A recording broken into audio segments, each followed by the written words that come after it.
And welcome to the library to a special episode of In the Library of Graphic Literature with your host, Wallace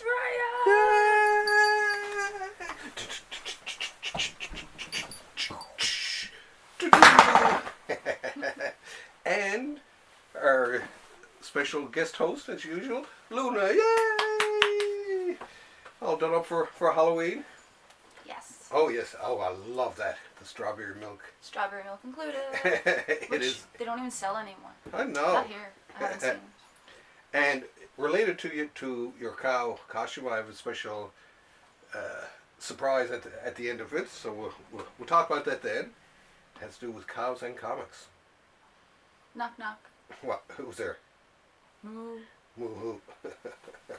Knock knock. Who's there? Moo. Knock knock. Who's there? Moo. Okay. The annoying cat. Oh, the annoying cow. Okay, you're right. I forgot about the annoying cow. Anyway, this is actually almost like our fourth show in a week, because we had the two we did, and then I shot some footage out at Time Masters for our signing for off panel Elizabeth Whitten's book, and now here we're back again for our special Halloween edition. Yay! So that's why we're so fancy here today, right? Yes. I It's love a special edition. Love your ears in that too, by the way. Thank you. Thank you. And first of all, the first one out the and I just started to read this actually too. Recently, I'm a few issues in anyway. It's by James Tinian and Alvaro Bueno with Jordi Belair, and it's an interesting little thing called The Nice House on the Lake. Doo-doo-doo-doo-dum. But things aren't as nice as the title says, right? I was like, I don't believe that title.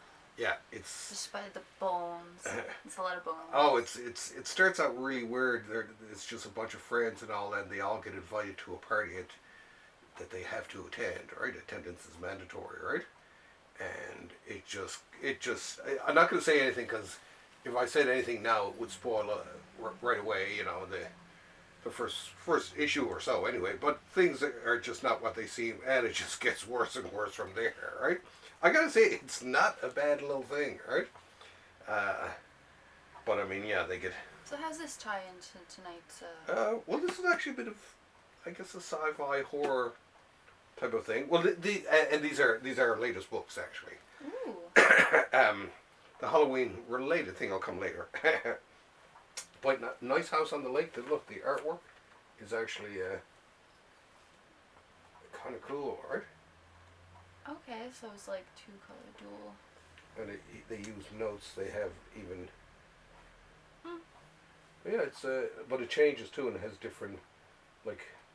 The colors have different feels to it. And stuff like messages and stuff like that, right? Mm-hmm. It's kind of interesting to see how some comic book artists have addressed, messaging and stuff like that in the storytelling. Like even myself, if I was to have someone talking to someone, I'd usually have the word balloon in a rounded word balloon, and maybe an icon of their face in the lower part, right? But this one, it definitely well worth. Oh, check that out. House on the Lake reminds me of the Cabin in the Woods. Mm-hmm. Well, yeah. Well, like that Cabin in the Woods, things were not what they seemed at the Nice House on the Lake. The Nice House on the Lake didn't turn out to be such a nice house on the lake. At least from where I've gotten so far. And in my experience, Never. better watch it. Now this was one my friend John recommended to me. Moonray? Yeah, I was picking up some comics. He said, "Well, I'll put that aside for you to have a look at it." And this guy actually I do like. See the cover. Brandon Graham. And that's the back. It's very, very weird. Actually, this one you might really like. It's very. It's not even the first page. Like, this is just the inside of the book. Yeah. Look at that. And it gets stranger and stranger. It's a weird mixture. There's a bit of Mobius vibes in it. The French genius. Tiny little bit of manga there with the samurais at the start. But yeah, it's No, Prometheus. Prometheus. Okay, yeah, there's a bit of a Prometheus from the, but it's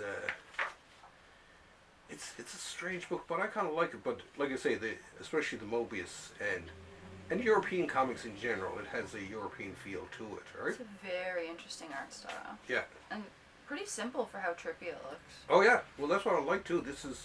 Now this guy can do a lot with a little. You always hear me about talking about simplicity and stuff like this, but this guy does. So it's like an exploration of other planets? Yeah, it's a really weird story. It's just I'm not even sure how to describe it, but it's interesting. You just keep reading it. It's just like okay, this is pretty cool, all right? Shall I show the people some of it? Oh yeah, I like that one. There's a great mixture of sci-fi or mysticism, I guess, in it, but the art, like I say, definitely.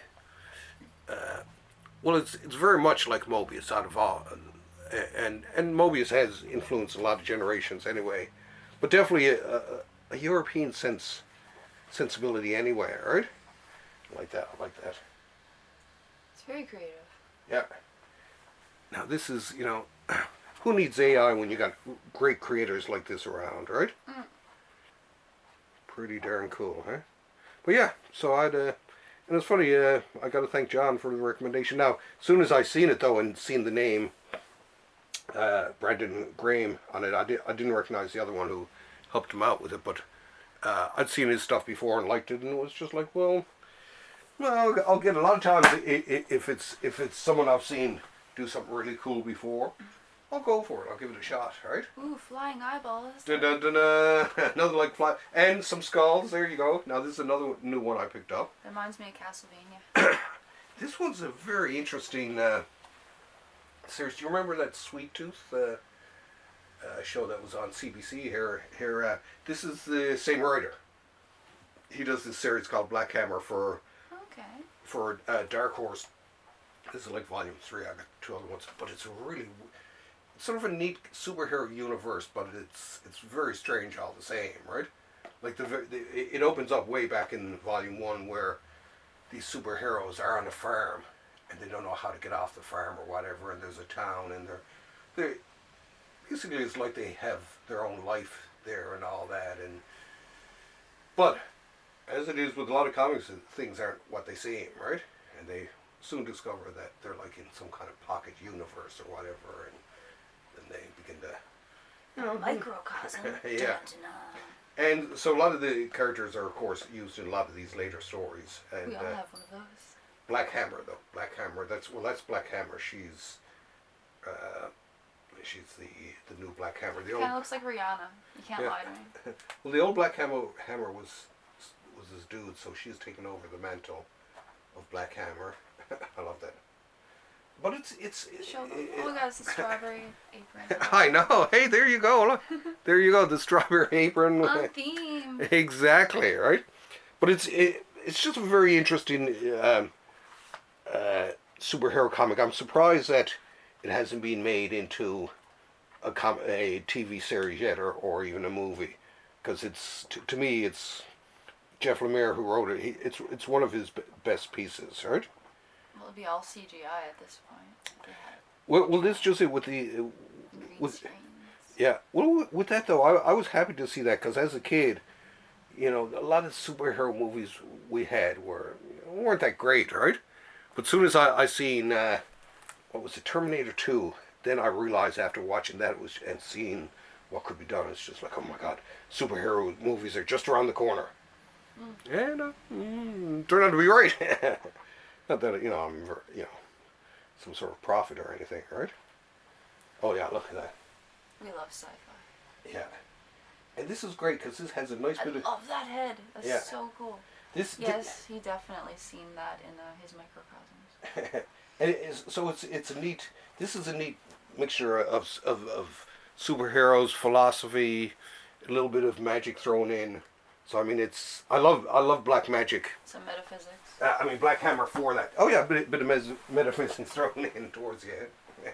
Now, the last one that we have in terms of the new books for this week isn't that new of a book. It's just one I'd missed and I reordered. As a matter of fact, let me double check the date when this was. Was it last year? 2021. Okay, so I missed this by quite a bit. And now I got volume 2, just came out recently, which I also have put aside, is the Wonder Woman Silver Age Omnibus. Dun, dun, dun, dun, dun.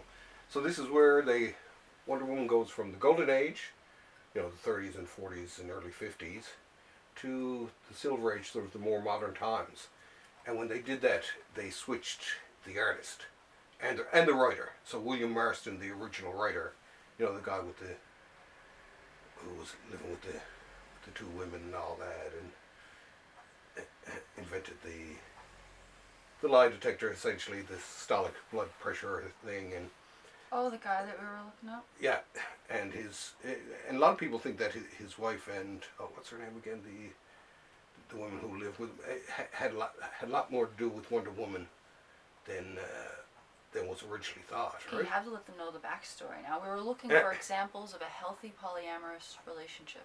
Yeah, and the only one we could find was William Marston. That we know of. Yeah. Feel free to enlighten us. Yeah. Well, it was fascinating too because after he died, they continued to live together until, one of them died and whatever. So it's just like it's interesting to see what a fascinating character. Now the guy who took over from him is an interesting character. His name was Robert Kanigher, and he wrote some stuff during the Golden Age. But he's the man who wrote the first comic of the Silver Age, which was the first Flash. He sort of reinvented Flash for... this is cool.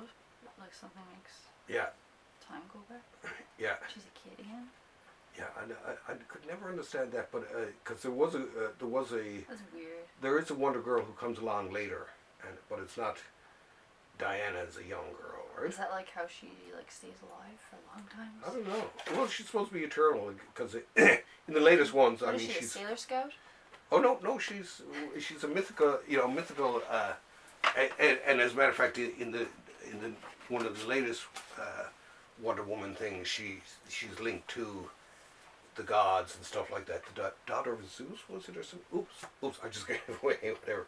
But the guy who wrote this Kanigher, he basically wrote the first story, the Silver Age. But he wrote Wonder Woman for like 20 years from when he started. So imagine that 20 years on the same title. So he became, and the guy who drew it, Ross Andrew, he became known for, Spider-Man. When I was growing up, he did a lot of Spider-Man. I think it was him. She has to have a battle with herself. I tell you, right? So deep. Yeah, Ross Andrew. Yeah, but so he was the Spider-Man artist when I was there. But they take over with this issue. So the whole look of Wonder Woman goes from that. Remember those old-fashioned ones with the bondage with that really weird style? That's where it goes from there to this issue, which is more. Wait, what? Do you remember that in the old-fashioned Wonder Woman? I'll show it to you after. Oh yes, yeah. yes. Oh yeah. But that was a really weird. It's questionable. Yeah, it was a really weird cartoony style too. There was lots of rope.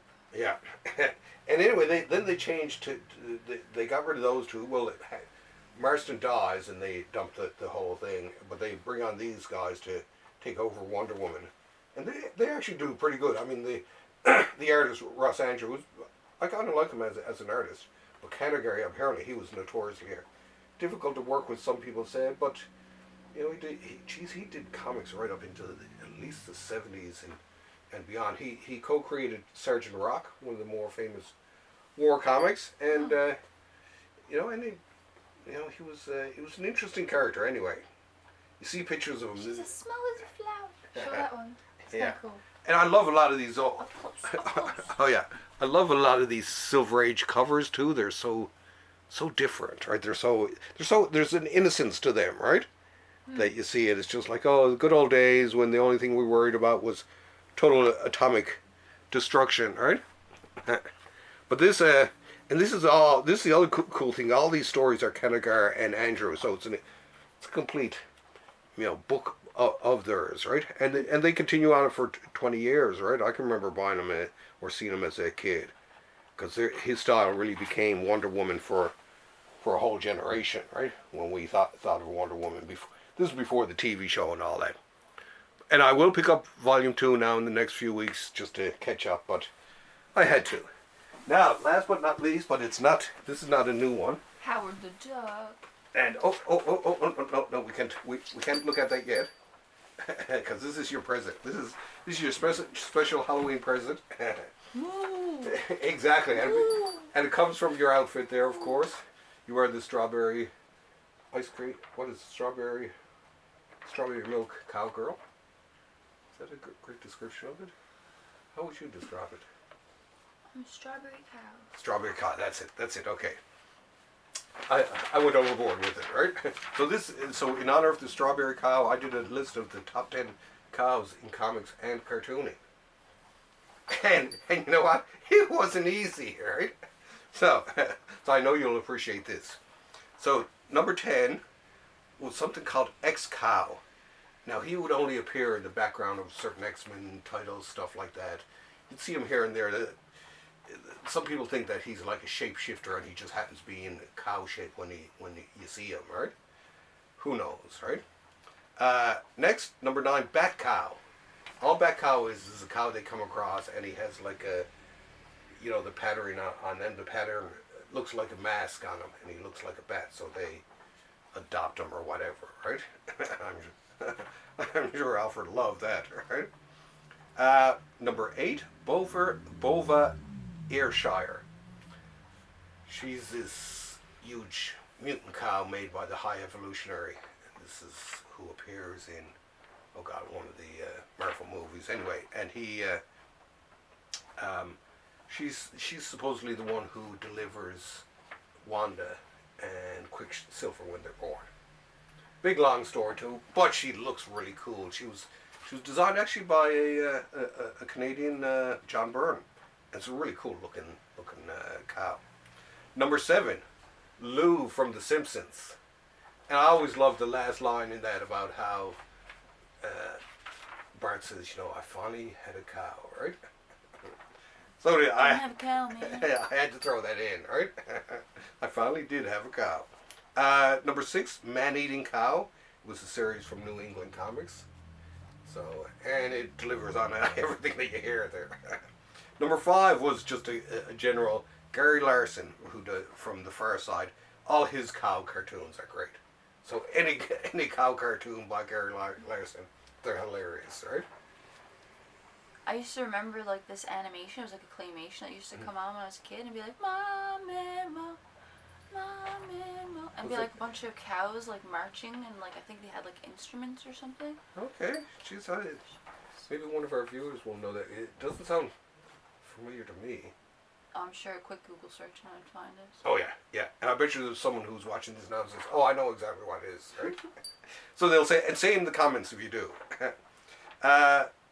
Number 4, All the Cows in the Great Cow Race, from Bone, number 7 to 11. Bone is one of my favorite comics of the 90s, and they have an episode where there's this big cow race, and one of the Bones is trying to fix the race and all that. It's a great story. Number 3, the Skrull Cows. Dun, dun, dun, dun, dun. Sounds mysterious. Well, in an early issue, of course, of Fantastic Four, they face the Skrulls, the shape-shifting aliens from afar who are looking to infiltrate Earth, and they're shapeshifters, so they can turn into anything. So, and this is the very first time they meet them, and when they defeat them, they say, well, what are we going to do? We can't keep them in a jail. So they hypnotize them into turning themselves into cows, and then they just let them loose in a pasture. And it's just like, well, that is kind of bizarre, to say the least, if not, against all, all kinds of international laws, I'm sure, right? Anyway, they come back actually in a later issue, anyway. Of course, number 2, Clarabelle Cow, who, of course, is the love interest of Goofy, which makes you wonder, is Goofy a cow? What's your, being the strawberry cow, I'd like you to weigh in on this issue. Pretty sure Goofy's a dog. A dog? But why would it be? Very questionable. Well, Clarabelle is his love, though, but right? see, Goofy did enter a dog contest, like a competition, and he won. Are you sure? Yeah. No, that's Pluto. No, In the I cartoon? swear that I swear, yeah, there is a cartoon out there that exists where Goofy enters a dog competition and he wins. Well, we'll set off the debate anyway, because there are a lot of people who debate one way or the other, and the main reason they think Goofy may be a cow is that the Clarabelle connection, right? But he's a dog. But Pluto's a dog, right? It's just like, where do they draw the line, right? Who's a dog and who's... You see what I'm saying? The Disney, where it's... Because even when someone mentioned to me, this is about a year ago when someone first mentioned it, I was like, God, I don't know what the heck Goofy is, now that I thought about it. And they said, could he be a cow? And it was just like, I don't think so, but not quite a dog. He would need horns if he was a cow, because bulls have horns. Yes. But as a dog, Pluto is the problem with that. It's just like, why would Goofy be going around with Pluto unless, it's some kind of kinky thing, right? But yeah, so that debate will rage on. Now, the last one, and it's actually in this one, this is why I pulled this up. The number one cow from comics and or cartooning, and a lot of people, as soon as they see me pick this up, the Howard the Duck Omnibus, they know what it's going to be. It's going to be the legendary... What's happening? Da-da-da-da. Hell cow. Hell cow. Da-da-da-da-da. And even as a kid, it's a cow that's a vampire, right? You even see him here. Oh, he's so cool looking though. Oh, it is. See, Goofy would need horns like that if he Yeah. was a, not, yeah. Yeah, I guess so. But this is one of the early. I think it was the second story for Howard, sort of his solo story, right? But the hell cow is just, he's maniacal. And he's turned into by Dracula of all people. And in the end, of course, Howard prevails, and he gets him with the old wooden stake in the heart, of course. And when the cops come by and look, and they see him, oh look, I've killed the hell cow and all that, they look at him, they're all kind of like just disgusted with him, and they just leave, right? And then he's left to walk off into the world until the next issue, which was Howard the Duck #1. There's see the second panel down, look at the way they're looking at each other, right? Like, right? A cow, and they just leave like they're totally disgusted with him. So that's what I like about Hell Cow. He has a little bit of horror, but there's a little bit of a sense of humor to the whole thing too, right? Mm-hmm. Anyway, we had a lot of fun over Halloween. Went to, what would you call it, a jazz masquerade? Yes. Yeah, that was a lot of fun. We were dressed in jazzy things. As a matter of fact, the conductor was Bill Brennan, who as a kid lived up the street from me, and who actually did the theme for our Thursday Comics podcast. And it's a nice guy, nice all-round guy. We do little dances. Yeah, so, we did groove, didn't we? Mm-hmm. And I managed to last at least a couple of dances, and then a bit of karaoke too. That was the other night. Yeah, so that was so it was busy. Mm-hmm. Anyway, I guess we'll be posting this for Halloween Day. Do you figure? Yeah. Yeah, we'll post this on Happy Halloween! Happy Halloween! Yay! So this is our. I think it might even be our third. It's either our third, definitely our second Halloween episode. I would say. Bish, I'm a cow. Bish, I'm a cow. I'm not a cat. I don't say meow. Okay. I go moo. Woo. Well, I guess that's it for this week. Woo. Moo. Move over. Next week.